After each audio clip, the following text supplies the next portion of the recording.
Good morning, ladies. How are we? Happy Friday. It is Friday. Hopefully you had a nice 4th of July. A lot to do today. Ghost town. Majority of the people took off from work this week. I didn't, only because I didn't have the kids. I usually only take off when I do have them. I had them last year, so next year I'll be off for 4th. So it's actually been a little busy. However, hopping on to taking a break and starting 2 Samuel chapters 19 through 21 today. And first one goes like this. And Joab was told, "Behold, the king is weeping and mourning for Absalom." So the victory that day was turned into mourning for all the people. For the people heard it said that day, "The king is grieved for his son." And the people stole back into the city that day, as people who are ashamed steal away when they flee in battle. But the king covered his face, and the king cried out with a loud voice, "O my son Absalom, O Absalom, my son, my son." Then Joab came into the house to the king and said, "Today you have disgraced all your servants, who today have saved your life, the lives of your sons and daughters, the lives of your wives, and the lives of your concubines, and that you love your enemies and hate your friends. For you have declared today that you regard neither princes nor servants. For today I perceive that if Absalom had lived and all of us had died today, then it would have pleased you well. Now therefore arise and go out and speak comfort to your servants, for I swear by the Lord, if you do not go out, not one will stay with you this night. And that will be worse for you than all the evil that has befallen you for your youth until now." Verse 8, Then the king arose and sat in the gate, and they told all the people, saying, "There is a king sitting in the gate." So all the people came before the king, for everyone of Israel had fled to his tent. Now all the people were in a dispute throughout all the tribes of Israel, saying, "The king saved us from the hand of our enemies. He delivered us from the hand of the Philistines, and now he has fled from the land because of Absalom. But Absalom, who anointed over us, has died in battle. Now therefore, why do you say nothing about bringing back the king?" So the king David sent to Zadok and Abiathar the priests, saying, "Speak to the elders of Judah, saying, why are you the last to bring the king back to his house, since the words of all Israel have come to the king to his very house? You are my brethren, you are my bone and my flesh. Why then are you the last to bring back the king? And to say to Amasa, are you not my bone and my flesh? God do so to me, and more also, if you are not a commander of the army before me continually in the place of Joab." So he swayed the hearts of all the men of Judah, just as the heart of one man, so that they sent this word to the king, "Return, you and all your servants."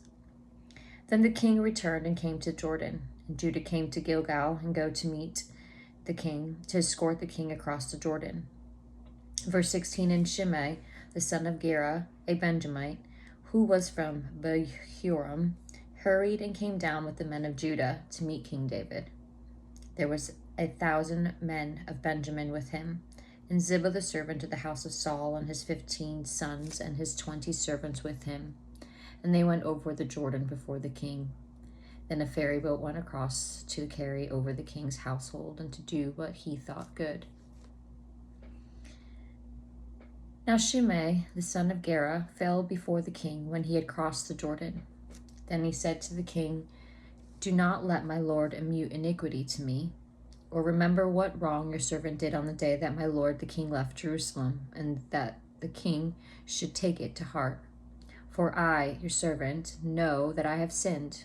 Therefore here I am, the first to come to you today of all the house of Joseph, to go down to meet my lord the king."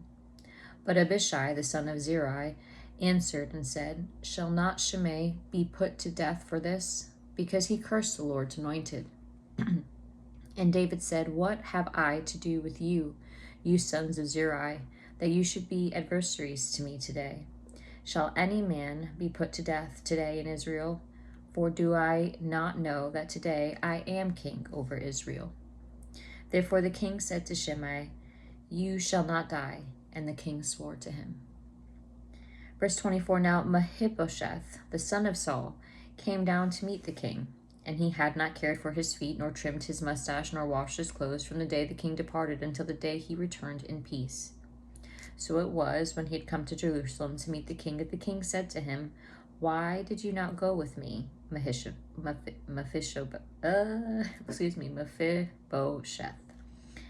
And he answered, "My lord, O king, my servant deceived me. For your servant said, I will saddle a donkey for myself, that I may ride on it and go to the king. Because your servant is lame, and he has slandered your servant to my lord, the king. But my lord, the king, is like the angel of God. Therefore do what is good in your eyes. For all my father's house were but dead men before my lord the king. Yet you set your servant among those who eat at your own table. Therefore what right have I still to cry out any more to the king?" Verse 29, So the king said to him, "Why do you speak any more of your matters? I have said you and Ziba divide the land." Then Mephibosheth said to the king, "Rather let him take it all, inasmuch as my lord the king has come back in peace to his own house." And Barzillai the Gileadite came down from Rogelim and went across the Jordan with the king to escort him across the Jordan. Now Barzillai was a very aged man, 80 years old, and he had provided the king with supplies while he stayed at Mahanaim, for he was a very rich man. And the king said to Barzillai, "Come across with me, and I will provide for you while you are with me in Jerusalem." But Barzillai said to the king, "How long have I to live, that I should go up with the king to Jerusalem? I am today 80 years old. Can I discern between the good and the bad? Can your servant taste what I eat or what I drink? Can I hear any longer the voice of singing men and singing women? Why then should your servant be a further burden to my lord the king? Your servant will go a little way across the Jordan with the king, and why should the king repay me with such a reward? Please let your servant turn back again, that I may die in my own city, near the grave of my father and mother. But here is your servant Shechem. Let him cross over with my lord the king, and do for him what seems good to you." Verse 30, And the king answered, "Shechem shall cross over with me, and I will do for him what seems good to you. Now whatever you request of me, I will do for you." Then all the people went over the Jordan. And when the king had crossed over, the king kissed Barzillai and blessed him, and he returned to his own place. Now the king went on to Gilgal, and Shechem went on with him. And all the people of Judah escorted the king, and also half the people of Israel. Just then all the men of Israel came to the king and said to the king, "Why have our brethren, the men of Judah, stolen you away and brought the king, his household, and all David's men with him across the Jordan?" Verse 42, So all the men of Judah answered, and the men of Israel, "Because the king is a close relative of ours. Why then are you angry over this matter? Have we ever eaten at the king's expense? Or has he given us any gift?" And the men of Israel answered the men of Judah and said, "We have 10 shares in the king. Therefore we also have more right to David than you. Why then do you despise us? Were we not the first to advise bringing back our king?" Yet the words of the men of Judah were fiercer than the words of the men of Israel. 2 Samuel chapter 20, verse 1. We're going to be talking about the rebellion of Sheba. There was a rebel, whose name was Sheba, the son of Bichri, a Benjaminite. And he blew a trumpet and said, "We have no share in David, nor do we have inheritance in the son of Jesse. Every man to his tents, O Israel." So every man of Israel deserted David and followed Sheba, the son of Bichri. But the men of Judah from the Jordan as far as Jerusalem remained loyal to their king. Now David came to his house at Jerusalem, and the king took the 10 women, his concubines, whom he had left to keep the house, and put them in seclusion and supported them, but did not go into them. So they were shut up to the day of their death, living in widowhood.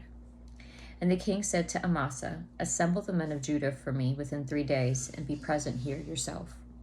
So Amasa went to assemble the men of Judah, but he delayed longer than the set time which David had appointed him. And David said to Abishai, "Now Sheba, the son of Bichri, will do us more harm than Absalom.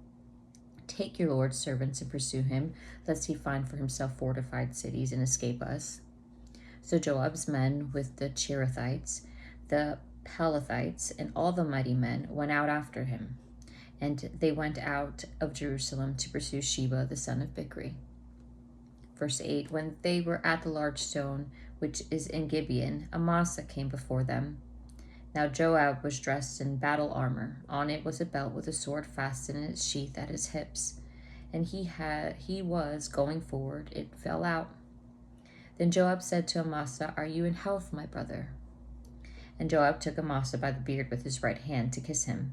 But Amasa did not notice a sword that was in Joab's hand, and he struck him with it in the stomach, and his entrails poured out on the ground, and he did not strike him again. Thus he died. Then Joab and Abishai his brother pursued Sheba the son of Bichri. Meanwhile, one of Joab's men stood near Amasa and said, "Whoever favors Joab and whoever is for David, follow Joab." But Amasa wallowed in his blood in the middle of the highway, and when the men saw that all the people stood still, he moved Amasa from the highway to the field and threw a garment over him. When he saw that everyone who came upon him halted. Verse 13, when he was removed from the highway, all the people went on after Joab to pursue Sheba the son of Bichri. And he went through all the tribes of Israel to Abel and Beth-Makkah and all the Beeretites. So they were gathered together and also went after Sheba. Then they came and besieged him in Abel of Beth-Makkah. And they cast up a siege mound against the city, and it stood by the rampart. And all the people who were with Joab battered the wall to throw it down. Then a wise woman cried out from the city, "Hear, hear. Please say to Joab, 'Come nearby, that I may speak with you.' When he had come near to her, the woman said, 'Are you Joab?' And he answered, 'I am.' Then she said to him, 'Hear the words of your maidservant.' And he answered, 'I am listening.' So she spoke, saying, 'They used to talk in former times, saying, They shall surely seek guidance at Abel, and so they would end disputes.' Verse 19, 'I am among the peaceable and faithful in Israel. Used to seek to destroy a city and a mother in Israel. Why would you swallow up the inheritance of the Lord?' And Joab answered and said, 'Far be it from me, that I should swallow up or destroy. That is not so. But a man from the mountains of Ephraim, Sheba the son of Bichri by name, has raised his hand against the king, against David. Deliver him only, and I will depart from the city.'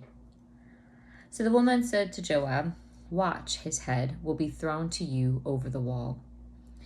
Then the woman in her wisdom went to all the people, and they cut off the head of Sheba the son of Bichri, and threw it out to Joab.